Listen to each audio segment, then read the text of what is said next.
Good evening and welcome to the Business Day. I'm Vashan Brown.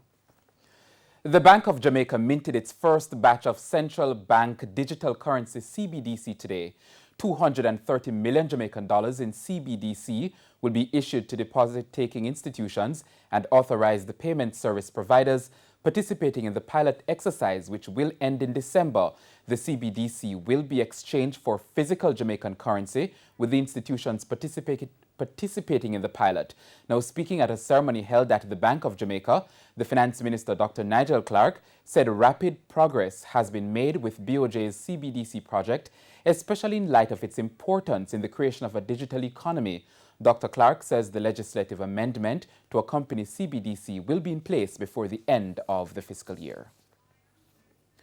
Oil prices fell by more than 2% to a 3-week low today, extending last week's steep losses on the back of a firmer US dollar and concerns that new coronavirus-related restrictions in Asia, especially China, could slow a global recovery in fuel demand. Brent crude futures fell by $1.66 a barrel, closing at $69.04.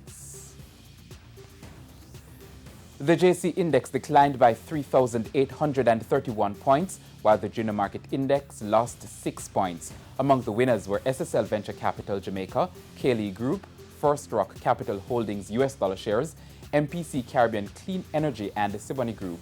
On the losing side were JMB Group 7.5% shares, Consolidated Bakeries, Berger Paints, Express Catering, and Mayberry Jamaican Equities. Banks and cambios are selling the US dollar for an average $155.27.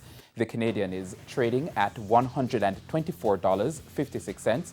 The pound is going for $214.62, and the euro $185.34. And that's the Business Day. I'm Vashan Brown. Have a good evening.